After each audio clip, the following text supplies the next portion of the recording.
نحمدہ و نصلی علی رسولہ الکریم۔ صحیح مسلم شریف کی حدیث مبارک ہے، 70,000 لوگ بغیر حساب کے جنت میں داخل ہوں گے۔ جب یہ بات آپ صلی اللہ علیہ وسلم نے ارشاد فرمائی تو صحابہ اکرام سوچنے لگے کہ وہ 70,000 لوگ بغیر حساب کے جنت میں جانے والے خوش نصیب کون ہوں گے۔ کسی نے کچھ سوچا، کسی نے کچھ سوچا، کسی نے کچھ اور سوچا۔ نبی صلی اللہ علیہ وسلم گھر سے باہر تشریف لائے تو صحابہ اکرام ان 70,000 لوگوں کے بارے سوچ رہے تھے کہ جنہیں بغیر حساب کے جنت میں داخل کر دیا جائے گا، اور یہ کوئی معمولی بات نہیں کسی کو بغیر حساب جنت مل جائے، اس کی زندگی کا حساب معاف کر دیا جائے۔ صحابہ اکرام ان خوش نصیب لوگوں کے بارے میں سوچ رہے تھے تو آپ صلی اللہ علیہ وسلم نے فرمایا، ہم لا یسترقون ولا یتطیرون ولا یکتوون ویتوکلون علی اللہ۔ وہ جو 70,000 بغیر حساب کے جنت میں جائیں گے، ان کے اندر 4 خوبیاں ہوں گی۔ جس شخص کے اندر یہ 4 خوبیاں ہوں گی، اللہ تعالیٰ اس کا حساب معاف کر کے اسے جنت میں بغیر حساب کے داخلہ عطا فرمائیں گے۔ پہلی خوبی، لا یسترقون، وہ کسی سے دم نہیں کرواتے۔ دم کروانا شریعت کے دائرے کے اندر ہو تو یہ جائز ہے، لیکن اس سے بھی کوئی بچ جائے تو یہ افضل ہے کہ کوئی شخص کسی سے دم نہ کروائے، اپنے آپ کو خود کر لے، خود وظیفہ پڑھ لے، دعا پڑھ لے، خود اپنے آپ پہ ہاتھ پھیر لے، یہ درست ہے، یہ سنت رسول صلی اللہ علیہ وسلم ہے۔ اس سے کوئی فضیلت میں کمی نہیں آتی، بلکہ یہ خود فضیلت والا عمل ہے کہ انسان خود اپنے آپ کو اللہ کی پناہ میں دے، تعوذات کو پڑھے، فاتحہ کو پڑھے، اور اسی طرح ان دعاؤں کو پڑھے جن سے اللہ کی پناہ حاصل ہوتی ہے۔ اس میں تو کوئی عیب نہیں ہے، لیکن کسی سے دم کروانا اگر وہ شرعی ہے تو جائز تو ہے، لیکن جائز دم بھی کسی سے نہ کروائے تو یہ ایک ایسی خوبی ہے جو 70,000 ان خوش نصیبوں میں شامل کرتی ہے جن کا حساب اللہ نے معاف فرمایا ہے۔ یہاں جائز دم بھی روکا گیا ہے کہ آپ اس سے پرہیز کر لو تو بہت اچھا ہے، لیکن اس دم سے آگے ناجائز قسم کے دم بھی ہیں جو قطعی طور پر ممنوع اور حرام ہے۔ وہ غیر شرعی دم یہ ہے کہ کوئی شخص شرکیہ کلام پڑھ کر، شرکیہ کچھ باتیں لکھ کر پڑھ کر کسی پر پھونکتا ہے، یا کسی کو شرکیہ کام کرنے کا کہتا ہے، یا پھر تعویذ گنڈا جو کسی صورت بھی درست نہیں ہے، کسی مرض کے لیے، تکلیف کے لیے تعویذ لینا، دھاگا لینا، جن کے بارے نبی صلی اللہ علیہ وسلم ارشاد فرماتے ہیں، الطوالۃ شرک، یہ جو تعویذ گنڈے استعمال کیے جاتے ہیں یہ شرکی عمل ہے۔ من علق تمیمۃ فقد اشرک، جس نے تعویذ لٹکایا اس نے شرک کیا۔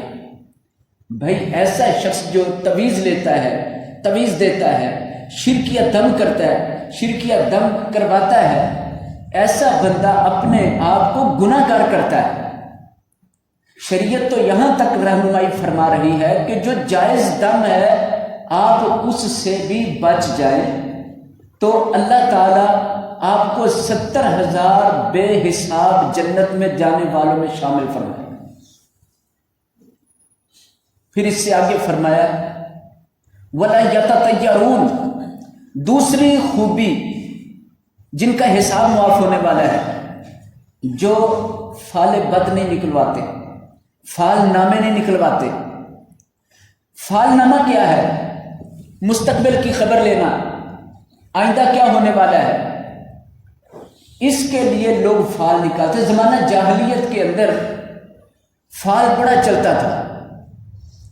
لوگ فال میں اس طرح کرتے کہ کسی مجاور کے پاس آتے، کسی کاہن کے پاس جاتے یا کسی جادوگر کے پاس جاتے، اس سے کہتے میں نے ایک کاروبار کرنا ہے، وہ ٹھیک رہے گا یا نہیں، مجھے فال نکال دے۔ میں نے سفر کرنا ہے، یہ سفر میرے لیے ٹھیک رہے گا یا نہیں، فال نکال دے۔ فلاں جگہ بچے کی یا بچی کی شادی کرنی ہے، ٹھیک رہے گا یا نہیں، فال نکال دے۔ آئندہ کا معاملہ جاننے کے لیے، آئندہ کی خبر معلوم کرنے کے لیے فال نکلواتے تھے۔ ان کے فال نکالنے کے طریقے بھی مختلف تھے۔ بعض اوقات تو ایک ڈبے کے اندر 3 تیر رکھے ہوتے، ایک تیر پر لکھا ہوتا افعل کر لو، ایک پر لکھا ہوتا لا تفعل نہ کرو، ایک خالی۔ اب وہ آنکھیں بند کر کے اس ڈبے میں ہاتھ گھما کے ایک تیر پکڑ کے باہر نکالتا۔ اگر اس پر لکھا ہوتا کر لو تو کہتے جی کر لو، آپ کے لیے ٹھیک رہے گا۔ اگر لکھا ہوتا نہ کرو تو کہتے نہ کرنا، آپ کے لیے تباہ کن ہوگا، نقصان ہوگا۔ اگر کچھ نہ لکھا ہوتا تو کہتے کہ دوبارہ فال نکلوانا پڑے گا، ابھی کچھ فال میں پتہ نہیں چل رہا۔ اب آپ سوچئے سارے جہان کا علم وہ ڈبے میں آ گیا، ڈبے کے 3 تیروں میں آ گیا۔ کوئی بھی کام ہے مستقبل کا کرنا چاہیے نہیں کرنا چاہیے، وہ ڈبے کے اندر لکھے ہوئے وہ تیروں پر جو خود سے الفاظ لکھے ان سے فیصلہ کروایا جا رہا ہے۔ بندہ پوچھے کہ جس پر لکھا نہ کرو اس کی وجہ بتاؤ کہ آئندہ کیا ہونے والا ہے، نہ کرو کیا مطلب؟ جس پر لکھا ہے کرو، کرنے سے کیا ہوگا؟ کوئی مطلب نہیں، کوئی مقصد نہیں، کوئی اس بات کا سر پاؤں نہیں، کوئی حقیقت سے تعلق نہیں ہے۔ لیکن زمانہ جاہلیت میں بڑا اعتقاد تھا، بڑا یقین تھا کہ اس طرح فال نکالنے سے ہمیں آئندہ کی خبر مل جاتی ہے۔ اچھا، ایک اور طریقہ انہوں نے رکھا تھا پرندے کے ذریعے۔ پرندہ بیٹھا اس کو اڑانا، اگر وہ دائیں طرف کو اڑ جائے تو کہتے ہیں یہ کام ہمیں کر لینا چاہیے، یہ ٹھیک ہوگا۔ اگر پرندہ بائیں طرف کو اڑ گیا تو کہتے ہیں نہیں کرنا چاہیے، یہ ہمارے لیے ٹھیک نہیں ہوگا۔ اگر وہ سیدھا اڑ گیا تو کہتے ہیں نہیں، اس سے پتہ ہی نہیں چلا ہم کو۔ اب دیکھیں بھائی، پرندے نے تو کسی طرح اڑنا ہی بیچارے، وہ اپنی مرضی سے اپنی سمجھ سے دائیں اڑ گیا یا بائیں اڑ گیا، اس کے اڑنے کا آپ کے کام سے کیا تعلق؟ آپ کے آئندہ کے زمانہ کے کرنے والے کاموں کا کیا تعلق؟ کوئی تعلق نہیں بنتا، کوئی سمجھ نہیں بنتی، کوئی معاملہ ہی نہیں جڑتا اس کے ساتھ۔ لیکن زمانہ جاہلیت کے لوگ تھے کہ وہ جوڑ لیتے تھے، دائیں اڑا یا بائیں اڑا، بس ان کی تقدیر کا فیصلہ بن جاتا تھا۔ اسی طرح انہوں نے کئی اور بھی طریقے رکھے تھے۔ اگر ہم اپنے دور میں دیکھیں تو آج کل بھی لوگوں نے فال کو بڑی اہمیت دے رکھی ہے۔ کوئی کہتا ہے کہ ہم طوطے والے سے فال نکلواتے ہیں کہ طوطا وہ پنجرے میں بند ہے، جس نے آپ کے سب لوگوں کی تقدیر بولنی ہے۔ پنجرے میں بند طوطا نکالا جاتا ہے، آگے 10-12 اس نے چھوٹے چھوٹے لفافے رکھے ہیں، ہر ایک کے اندر تھوڑی تھوڑی تحریر لکھی ہوئی ہے۔ طوطا اپنی ٹریننگ کے مطابق باہر آتا ہے اور ان لفافوں کے اوپر چلتا جاتا ہے، کسی ایک کو چونچ سے کھینچنے کی کوشش کرتا ہے، کھینچا نہیں جاتا، آپ کا مقدر بڑا بھارا ہے، اس سے کھینچا نہیں جاتا۔ پھر وہ جو شخص اس کا مالک ہوتا ہے وہ لفافہ نکال کے پڑھتا ہے کہ آپ جو کام کرنا چاہتے ہیں ابھی نہ کریں، کچھ حاسد ہیں وہ آپ سے جلتے ہیں، کچھ نہیں جلتے، کچھ دوست ہیں، اب آئندہ ایسا ہونے والا، آپ احتیاط کریں، کوئی بڑا کام نہ کریں۔ بڑی بات لکھی اس نے۔ اس طرح کی مبہم باتیں لکھ کر وہ کہتے ہیں ہمارا فال نکل آیا کہ آئندہ ہمارے لیے کچھ بہتر ہے یا نہیں بہتر۔ کتنی افسوس کی بات ہے کہ ایک مسلمان وہ اس طرح کے بالکل بے بنیاد، بغیر حقیقت والے ان معاملات کے اندر اپنی تقدیر کو جوڑ کے آئندہ مستقبل کے کاموں کے لیے فیصلے تلاش کرتا پھرتا ہے۔ اور بھی کئی طریقے نکل آئے ہوں گے، آج بھی لوگ فال نکلواتے ہیں، اس کے جدید سے جدید طریقے ہو سکتے ہیں۔ اصل بات یہ ہے کہ زمانہ مستقبل کی کوئی بات، کوئی خبر کسی طریقے کسی کو نہیں مل سکتی. وہ نجومی ہو، پامسٹ ہو، وہ اور کالے علم والا ہو، یا کوئی بھی پڑھا لکھا ہو، ان پڑھ ہو، کوئی بہت ماہر شخص ہو، آپ کا مقدر، آپ کی تقدیر، آپ کا نصیب آئندہ کیا ہے کوئی نہیں بتا سکتا. اس بات کی خبر اللہ تعالیٰ نے قرآن مجید میں دے دی ہے کہ کل کی بات کوئی نہیں جانتا. کوئی اپنے بارے نہیں جانتا تو کسی کے بارے میں کیا جانتا ہے؟ کوئی شخص نہیں جان سکتا. اور یہ کام بھی ایسا ہے کہ جس کو شیطان کے ناپاک کاموں میں سے ایک کام کہا گیا. یا ایھا الذین آمنوا انما الخمر والمیسر والانصاب والازلام رجس من عمل الشیطان. مومنوں، شراب، جوا اور یہ آستانہ پرستی اور پھر تیروں کے ذریعے یا کسی ذریعے پھال نکالنے، رجس من عمل الشیطان، شیطان کے پلید کاموں میں سے کام ہے. لیکن یہاں مصیبت ہے، کوئی ہاتھ کی لکیریں دکھا رہا ہے، آئندہ کیا ہونے والا مجھے بتائیں. کوئی اپنے دکھڑے لے کر کسی کے پاس جاتا ہے کہ آئندہ میرے لیے کیا ہونے والا آپ بتائیں. وہ پیر ہے یا فقیر ہے، وہ کوئی بھی ہے، یا مجاور ہے یا ملنگ ہے یا دڑنگ ہے، وہ اپنے آپ کو ولی کہتا ہے یا کچھ اور کہتا ہے، جو یہ کہے کہ کل کی خبر ہم بتا سکتے ہیں، کل کیا ہونے والا، آئندہ کیا آپ کے ساتھ ہونے والا، وہ جھوٹ بولتا ہے. کئی چوریوں کے پھال نکلواتے پھرتے ہیں، میرا چور ڈھونڈ دو. کوئی کچھ تلاش کرواتا پھرتا ہے. بھائی کل کی خبر تو کیا، اگلے لمحے میں کیا ہونے والا کسی کو پتا نہیں ہے. میں نے آئندہ ابھی 2 منٹ بعد کیا بات کرنی مجھے پتا نہیں ہے. میرے ساتھ کیا ہونے والا، آپ کے ساتھ کیا ہونے والا، دنیا کے ساتھ کیا ہونے والا، کسی کو بھی خبر نہیں ہے. لہذا جو شخص فال نامے پر یقین چھوڑ دے اور فال نامہ بالکل تسلیم نہ کرے، آئندہ کی خبر دینے والے شخص کی نفی کرے، ایسا شخص ان 70,000 خوش نصیبوں میں شامل کر دیا جائے گا کہ جو بغیر حساب کے رب کی جنت کے مہمان ہوں گے. لا یتطیرون، فال نہیں نکلوانے، فال بد نہیں کسی کے بارے میں لینے، ان چیزوں کی نفی کرنی ہے. تیسرے نمبر پر ولا یکتوون، جسم پر داغ نہیں لگواتے. جسم پر داغ، کافر لوگ اپنے جسم پر طرح طرح کے نمونے، نقش و نگاری اور داغ بناتے رہتے ہیں. تو مسلمان کو اس کام سے منع کیا گیا کہ وہ اپنے جسم پر کوئی داغ نہ لگوائے. کئی لوگ اپنا نام لکھواتے ہیں، کئی لوگ بچھو بنا لیتے ہیں، کوئی سانپ بنا لیتا ہے اپنے جسم پر، کوئی پھول بنوا لیتا ہے. اپنی اپنی پسند کے مطابق لوگ اپنے اوپر یہ بناتے ہیں. اس بات پر آپ صلی اللہ علیہ وسلم نے منع فرمایا. زمانہ جاہلیت کی جو بہت عام چیزیں تھیں ان کی نفی کرتے ہوئے آپ نے منع فرما دی. لہذا اپنے جسم پر داغ لگوانا اس سے منع کرتے ہوئے فرمایا کہ جو داغ نہیں لگواتے اللہ تعالیٰ ان کو بھی اپنی جنت میں بغیر حساب کے داخل فرمائے. 3 کام. اور اب چوتھا، وَهُمْ يَتَوَكَّلُونَ، اپنے سب کاموں میں اللہ پر بھروسہ رکھتے. اصل میں اس حدیث کے اندر سارا جو نچوڑ ہے وہ آخری لفظ کے اندر، اللہ پر بھروسہ. جو لوگ اللہ پر بھروسہ کرتے ہیں ایسے لوگ رب کی جنت کے بغیر حساب کے مالک بنیں گے. توکل کیا چیز ہے؟